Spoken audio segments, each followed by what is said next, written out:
Thanks, Jim. I'm sorry I missed the first part of this symposium. The AARC, in its infinite wisdom, booked me in 3 places at the same time, and I'm trying to run around. But this is a topic that is, I think, incredibly important, and I'm honored to be on the panel with friends and colleagues who I greatly admire. So my task is to look at where we should be going, These are my disclosures. I don't think any of these have anything to do with respiratory compromise. The objectives, which you'll get off the slides. Basically, what I want to talk about in the 20 or so minutes allotted to me is to share my vision, if you will, of where we are going in this field. I'm glad Sydney was here to talk about our Medicare database project, because I think that's an extremely important foundation to build our thinking upon. I want to spend a little bit of time talking about my own project. We at Duke submitted a grant application to the Institute. I did not serve on the review panel. I withdrew myself appropriately to do analysis of the Duke health system. And I want to describe to you what we are doing with that project. And then I want to talk about other areas where I think research is needed.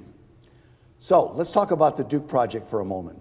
So what we're doing in my institution is going back over a 5-year period of time, 2013 to 2018. And we were looking at a very specific group of patients, We wanted to look at the general care patient whom everybody thought was okay. They're on general care floor, they're not being monitored, nobody's running around trying to get them in an ICU, they're at least 24 hours from any surgical procedure. In fact, they're even 24 hours from admission. These are stable patients, they could be post-ops, stable medical patients. And we wanted to look at, in that group, we wanted to look at the patients who surprised us. We thought they were okay. We put them on a general care floor. We didn't do a whole lot of monitoring, and yet something bad happened to them. And we defined bad as really bad. We decided to get the ultimate respiratory compromise. You stopped breathing and you needed to be intubated. So the project was unplanned intubations. So we went back over the Duke health system, like I said, for a 5-year period of time. And our goal was to identify unplanned intubations on the general care floor. And we found 463 of these events. And if you do the math on this, that turns out to about 69 events per year per 1,000 beds. So 1.5 per week, give or take a few. I've shown this data to other people, and most of them say, gee, I always thought it was more than that. We clearly are doing more than 60, we're doing at Duke Hospital more than 69 intubations a year. I guarantee you that. But again, I want you to remember what the patient population is here. These are the patients we didn't think we would have to intubate, ever. Again, the patients who surprised us. We have taken up an analysis that has 22,000 control subjects. Who are the control subjects? Basically the same type of patient, stable, general care, not a whole lot of monitoring, thought to be safe on general care, and at least 24 hours from an admission or from a surgical procedure. Okay, so this is the scope of the project. It's focused on the surprise cases. Rules of presenting data prevent me from going into great detail as to what we've got right now. The abstract has been accepted for ATS in May of 2019. I'm told I can share the data as soon as the ATS is public, or as soon as the abstracts are publicly available. So unfortunately, I'm a little hindered to just give you sort of broad overstrokes right at the moment. The demographics of these surprise cases, it's not surprising. I mean, it's not terribly surprising. They're older, they're sicker, and the like. But again, deemed by their clinicians to be stable enough to be on an unmonitored general care ward.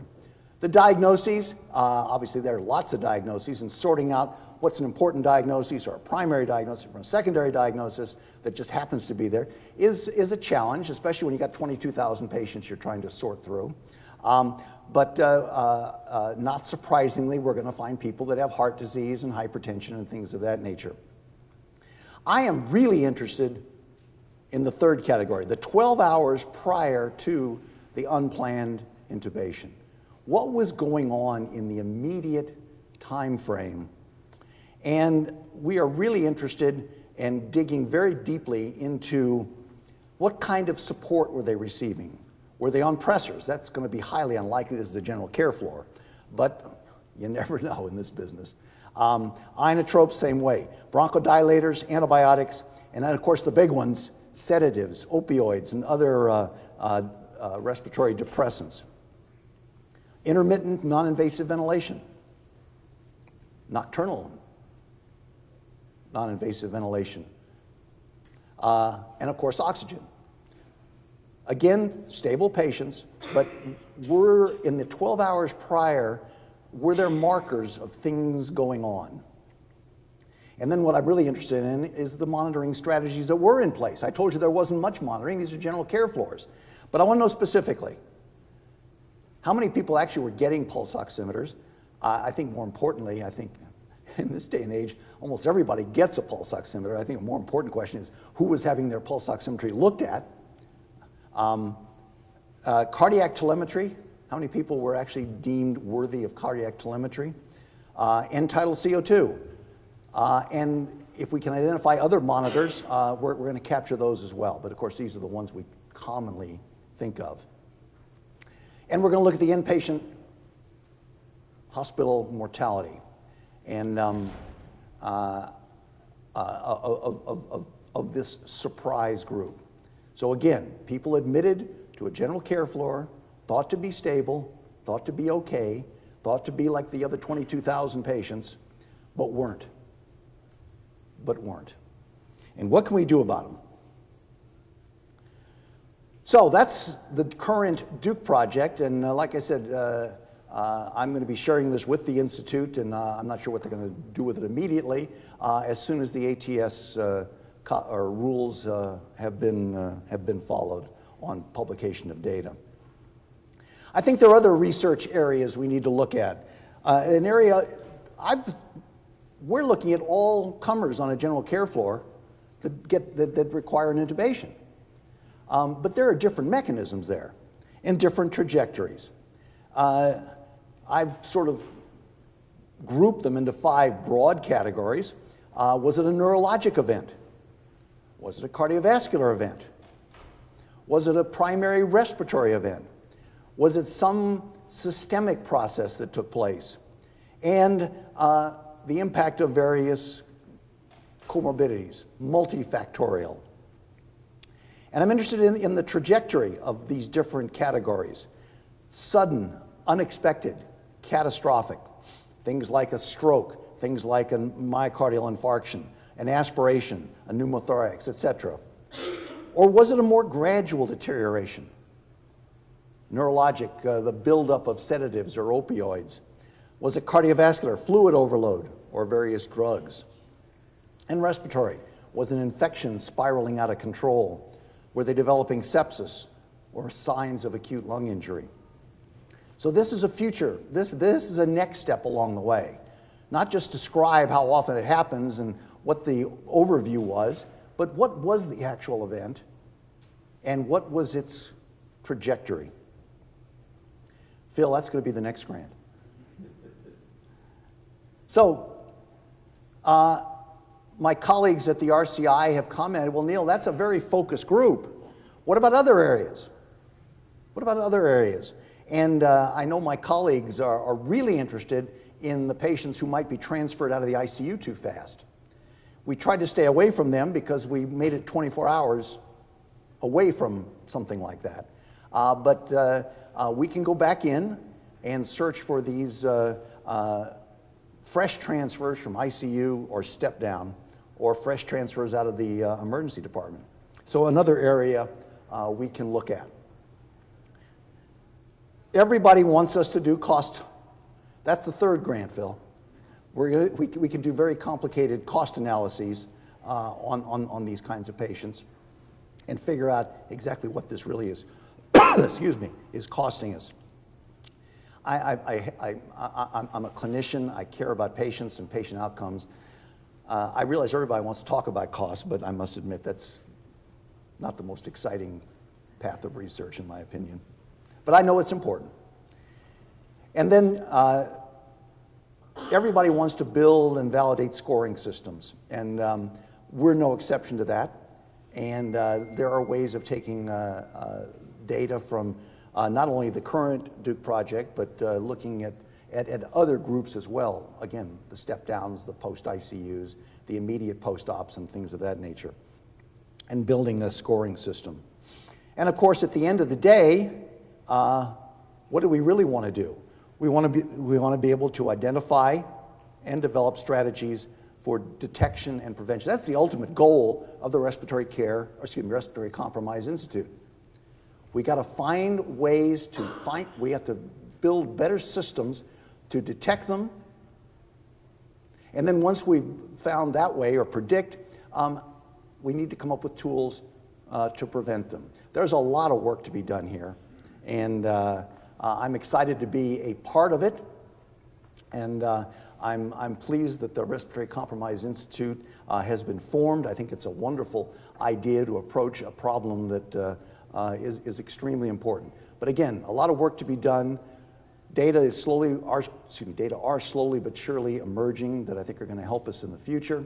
But again, it's been a fun ride, but a lot of opportunities out there for us to make things better. Good morning, everybody, and thank you for being here with us.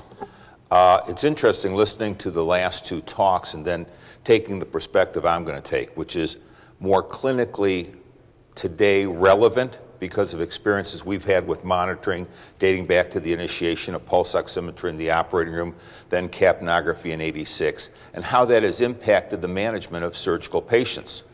By way of background, just to elucidate a little bit further, I'm proud to say I served on the BOMA board of Medical Advisors to this organization for about 15 years ago, and had a great time doing it. Few disclosures relevant to this because I will talk about capnography use, Medtronic Covidien, and then I am involved with the Respiratory Compromise Institute. I'm going to take a little bit more time because I'm covering a bigger landscape of things that we know and have studied in one form or another. You can qualify the quality of the studies on your own, but there's real data out there that I can use. And we're going to define respiratory compromise again. We're going to look at some of the relevant issues around non-operating room anesthesia, opioid-induced respiratory depression, which is a huge thing today, the role of monitoring, and then a couple of comments towards the end on what are some of the things that are being done and where do we have to go to reduce this problem. So as the definition goes, Jim showed one early on. This is a single line representation of it. Respiratory compromise is a state with a high likelihood of decompensation into respiratory failure or death, but in which specific interventions might prevent or mitigate that decompensation. Now, a lot of problems with the Medicare data you've heard, a lot of those patients could have had significant underlying comorbidities, and then the final step towards their death or whatever is the respiratory failure, and nothing one was going to do was going to mitigate that any more than we have a high percentage of patients with septic shock who are going to die despite our best efforts. When we look at respiratory compromise, we're not talking about chronic respiratory disease.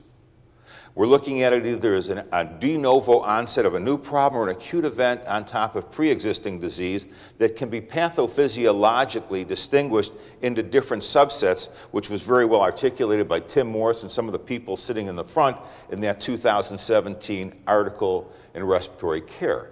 Due to impaired control of breathing is the one we deal most with anesthesia, so when you look at high-risk groups where impaired control of breathing might be an issue, post-operative sedation, procedural sedation, patients with sleep apnea, opioids, and respiratory depressant effects.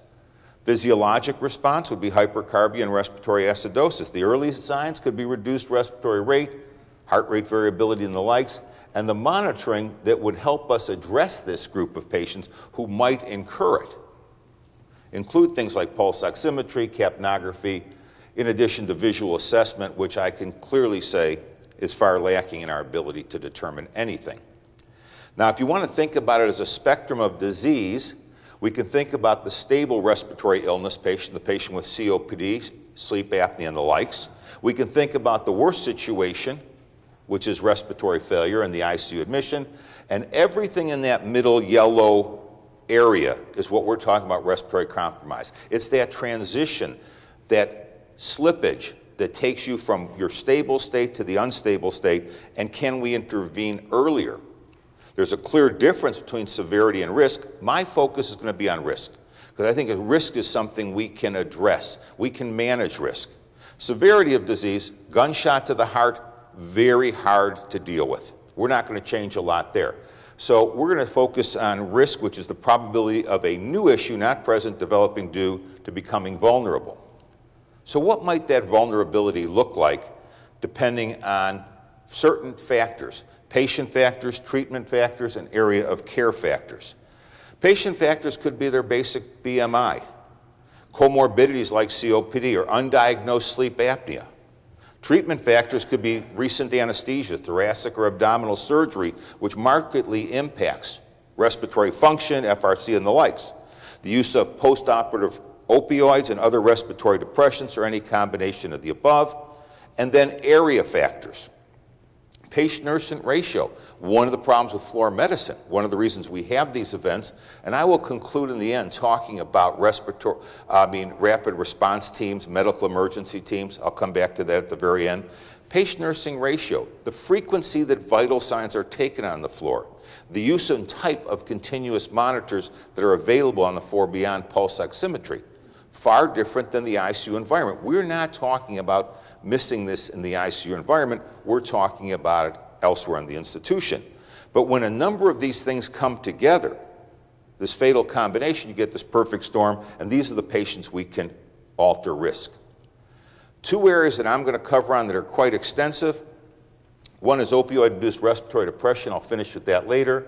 And I want to talk about procedural sedation, because as respiratory care practitioners, procedural sedation, whether it's bronchoscopy, whether it's in the emergency room being called there for certain things, they're going to sedate patients for orthopedics and the likes, could be gastrointestinal issues like endoscopy procedures. There's a lot that goes on in these two domains that lead to a lot of our problems. Now, procedural sedation, which is the area that anesthesia has really been focused on and worked to reduce dramatically the incidence of complications, is the use of hypnotics and analgesics to enable effective performance of diagnostic or therapeutic procedures. When we looked at our closed claims data of all non-operating room anesthesia, so NORA, non-operating room anesthesia, they did a closed claims analysis as a database. And they looked at cases where specifically where cases were filed. It does not mean negligence occurred, but a suit was filed. And they then assessed them, and they found that 38% of the claims related outside of the operating room were related to respiratory events.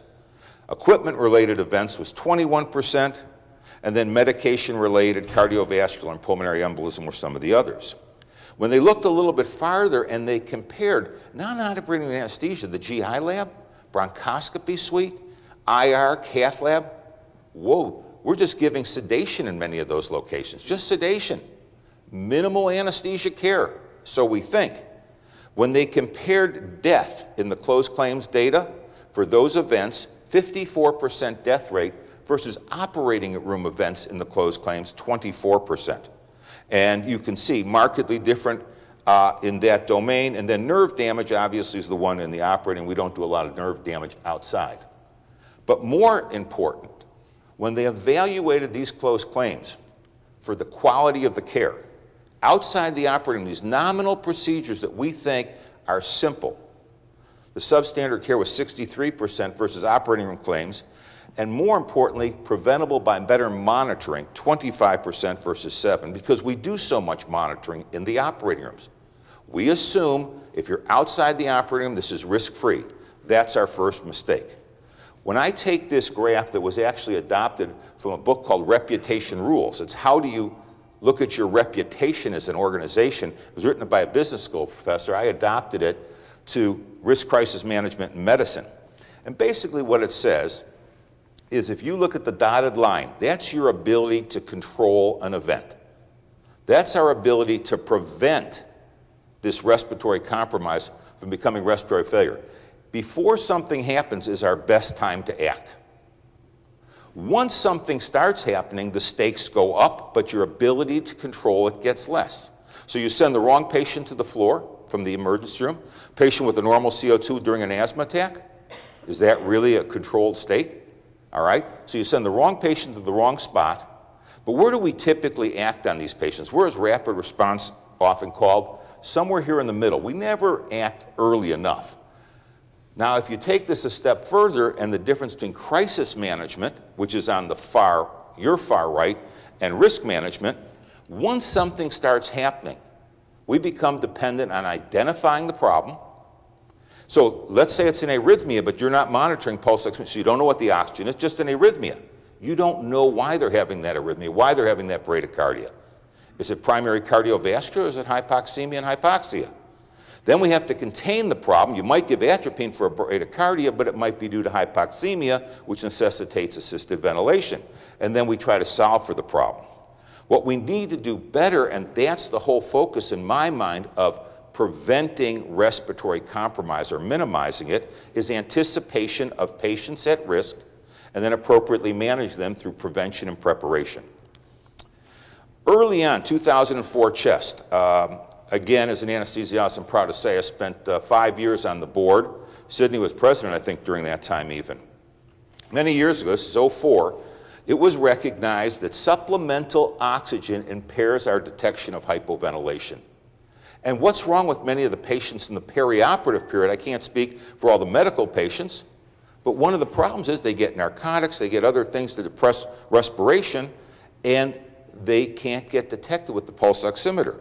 As shown in that article years ago, patients on room air up here, as CO2 was going up here, you could see the pulse oximeter was going down. When they're on as little as 25%, CO2 is going up here, but it's pretty sustained over 90%. And then when you're on more oxygen, it takes even longer. So the more oxygen they're getting, as long as they are ventilating, because those alveoli have a higher percentage of oxygen in them. Thinking about it a little bit differently, when you look at this graph and you think about the obese individual, the normal adult can be apneic for a reasonable period of time. Here's apnea for almost 8 minutes, 7 minutes. If they're a normal individual and they're getting oxygen, they can be apneic. Their O2s will sustain themselves. If you look at the obese individual or a child who has limited FRC, so kids do well until they don't do well, their FRCs are smaller, then they diminish quickly.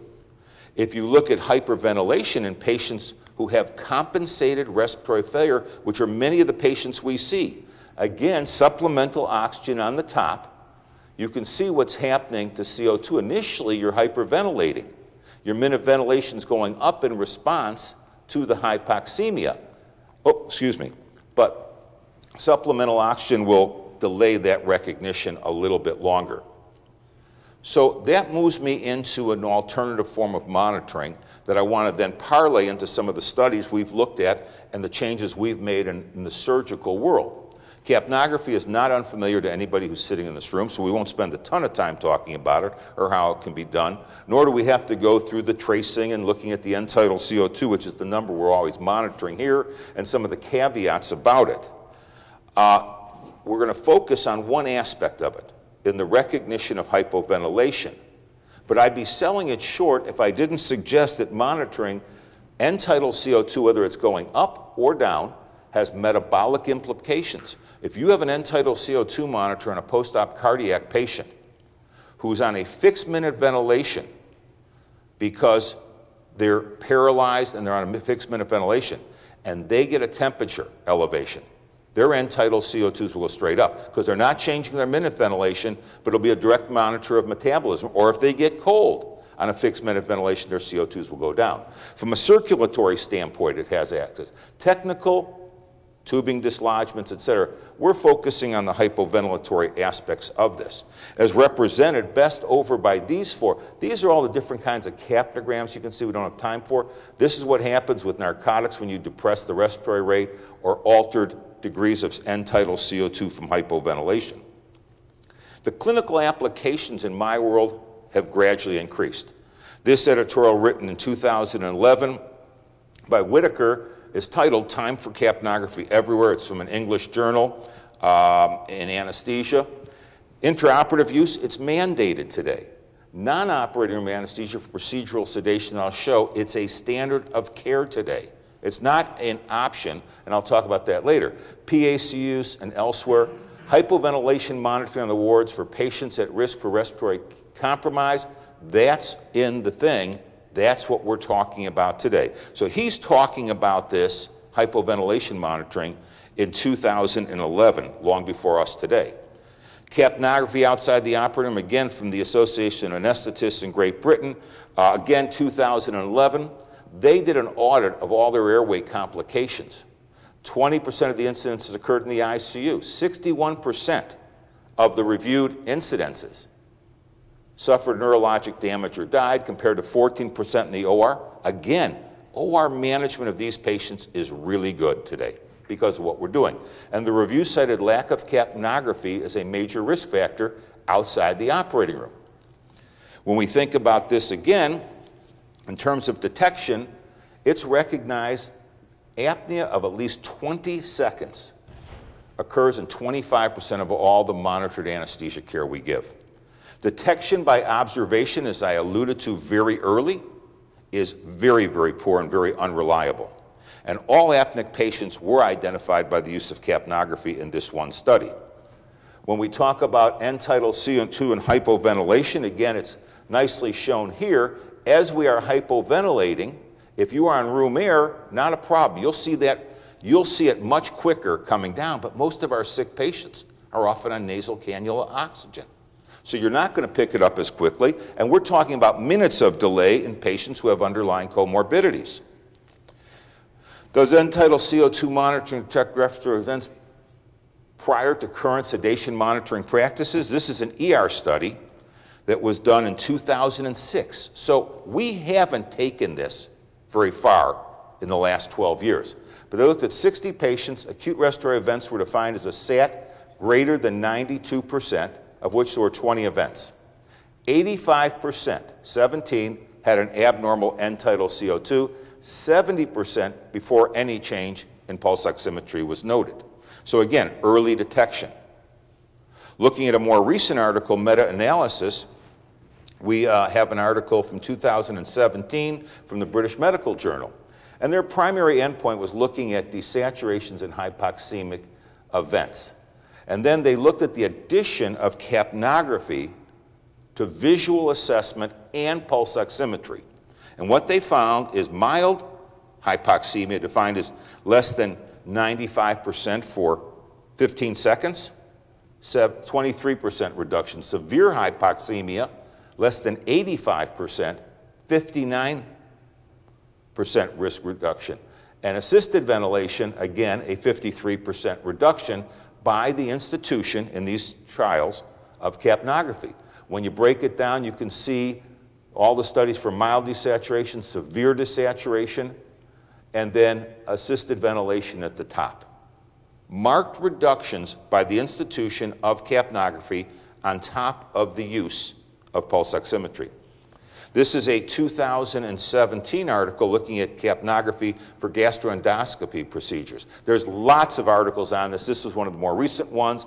But they looked at, analyzed 258,000 outpatients and 3 million outpatients, 250,000 inpatients, 47% reduction in the odds of death at discharge, and then outpatients capnography associated with a 61% reduction in the odds of a pharmacologic rescue because of too much drug, and 82% reduction in the odds of death at discharge.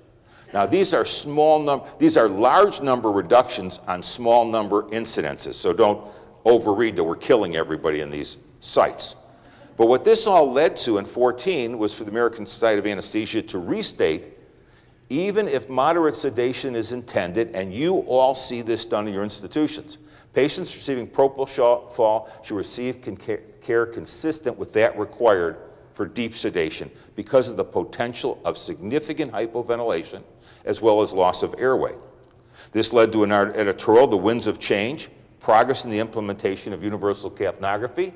Again, this came from the UK, which never has led us in the mentality of monitoring. The UK has never led us. But they say, strong argument on safety grounds, procedural sedation should have capnography routinely available, used whenever verbal contact with the patient is lost. But the most important line is the bottom one. We have to appropriately train our staff in the interpret. Just throwing monitors on patients doesn't help cure patients. American Society of Anesthesia just came out with their most recent recommendation for procedural sedation, and it says continual monitoring of ventilatory function with capnography to supplement standard monitoring by observation and pulse oximetry is their new recommendation. The European Consensus, 2018, facilitating early detection of ventilation problems should be used in all patients undergoing sedation, and you can see the level of their evidence. Now, I think it's important as respiratory care practitioners, anesthesiologists, pulmonologists, that we recognize when we employ these devices that not all products are created equal. In a very well done article, 2015, by Tom Ebert, they took 45 healthy volunteers and they wanted to see the difference in different nasal cannula designs on capnographic monitoring. And the ones they looked at were the bifurcated system of Hudson, the blow-by systems of Medline and Salter, and then the O2 via the multi-vents by Iridian, and then the separate one, by Salter. So the O2 and CO2 nasal cannulas were separated. And you'll see the difference. This is a configuration, time-wise, of your end-tidal CO2s up here, and this is the institution of increasing oxygen flow, right here. And you can see it's pretty stable, very stable. But if you take a different kind of device, this is what it could look like. Same configuration for the pharyngeal O2 going up, but the end-tidal CO2 dramatically falls. And that's what happens with the Hudson device that I showed here, because you're diluting in the same cannula the CO2 with the oxygen. That doesn't mean it doesn't work. It's going to be a stable number. It's going to show you something. But as far as a true reflection compared to the others, you're not going to get it. And so here, looking at mean end-tidal CO2, you can see how at room air, they all function the same. But if you don't either have the flow-by or the separation, you're going to get markedly reduced end-tidal CO2 numbers. You're going to think you're overventilating that patient. As far as mean pharyngeal O2, they all do relatively the same at delivering oxygen. Other factors can affect it, like nasal versus mouth, tidal volume size, diameter of the cannulas, and the likes. But we have better and better devices today to monitor these things, whether it's in the GI lab or not. The ideal monitor we don't have today. We're looking at sensitivity, just like you heard in the previous talks, making diagnoses. We're looking at sensitivity, specificity, reliability, and also recognition time. But I can tell you in the non-intubated patient, the end-tidal CO2 is a reasonably high sensitivity device with reasonable specificity. So I want to switch gears, though, and talk about, and just jump over here to talk about the new frontier. So that's what we've been doing in anesthesia, but the new frontier is leaving the operating room and leaving non-operating anesthesia and beginning to go to the floors, which is what you're hearing about. We know that post-operative hypoxemia is a common event. So this is a study looking at to determine the severity of post-op hypoxemia. 37% with at least 1 hour. These are post-operative observations, and we don't have time to go through it all. With at least 1 hour less than 90%. 11% with hypoxemia greater than 6 hours. If you look up here, this is per hour, 21% with SATs over 10 minutes an hour less than 90%. Conclusion, saturation in records, and most important, as per the nursing notes though, 5% had a hypoxemic episode. 90% of those, less than 90% for greater than 60 minutes were missed. That is the quality of nurse observation, and that's not meant to impugn nursing. Continuous pulse oximetry and capnography has been shown to reduce that dramatically, as you can see here, and I'm going through it for time-wise. Recognition of capnography, 11% versus continuous pulse ox. I'm going to conclude with the narcotics issues. Okay. We can blame the Joint Commission if we like, because they created the fifth vital sign, which is patients should not have pain. And I believe there's actually a lawsuit against them by an institution over this. It became the fifth vital sign, so everybody's getting tons of narcotics with no recognition of the unintended consequences that can occur. Anesthesia has been talking about this since 2006, but this is the most circulated publication in the world of anesthesiologists, the Anesthesia Patient Safety Foundation newsletter. Danger of post-operative narcotics, danger of post-operative opioids. Is there a cure? No patient shall be harmed from opioids. Then the Joint Commission, realizing what they might have done, recognized all the adverse events that were occurring, and 29% related to improper monitoring and preventable morbidity and mortality. How many patients are having this vital sign monitored? Well, a number of years ago, it was 13 million patients getting PCAs. Respiratory events hard to detect, whether it's 0.1 or 5.2%, and that leads to a significant incidence of opioid-induced respiratory depression. That respiratory depression has a high incidence of death and or brain damage. The contributing factors are often many, but 97% of these events are believed to be preventable through better monitoring. And it's important to recognize that the majority of these events occur within 2 hours of the last nursing check on the floor. Risk factors, I don't have to go through them with you, but obesity, low body weight, either way is bad. Opioid naive, advanced age, or pre-existing pulmonary problems all have an impact. Why? Because narcotics depress ventilation. It will be masked if they're on oxygen. The supplemental O2, as you can see at the top, masks that increasing CO2 versus room air. That led to an article by Tom Stolting talking about continuous postoperative electronic monitoring, because what they found in their Medicare adverse events in the hospital, number one thing was failure to rescue. But I changed that, was a failure to recognize. Number three is postoperative respiratory failure. Their recommendation of supplemental oxygen is used, incorporation of ventilation monitoring, assess breathing, and estimate arterial CO2 may be warranted. I'm going to finish talking about rapid response teams, because we all have them today. So this is an article from 2008 that basically said pre-intervention and post-intervention. No change in outcome as it relates to the institution of a rapid response team. So was it failure to rescue or failure to recognize? So then this study comes out in 2013 looking at nurse response to aberrant vital signs. The only point I want to make is when they fulfilled the criterion, when they fulfilled the criterion for medical emergency, that's 82, no medical emergency response was called in 96% of those patients in that study. When we look at delays, this was a very large study. It was part of a merit trial in Lancet looking at delays of greater than 15 minutes. The reasons for the delay, high dependence units, older patients, decrease, maybe we're going slow to foot. We don't know why the delays are occurring, but they're multifactorial. But what we do know is survivorship was directly related to the degree of the delay. So those who survived, 52% weren't delayed, versus delayed only 38% survived. So there seems to be a correlation. I can't tell you if it's underlying disease or not. Other indications for team response are many, but again, detection of SpO2 early. Increased mortality with delay in care. It's a redundant theme. So when we think of rapid responses, I want to leave you with one thought: the system structure. The afferent limb seeks to prospectively identify deteriorating hospitalized patients by identifying predictors for rapid response. And Neil just walked in. So what's next? And this is what I'll leave you with. Basically, there's a study that I think the first abstract will come out at the Society of Critical Care meeting called the Prodigy Study.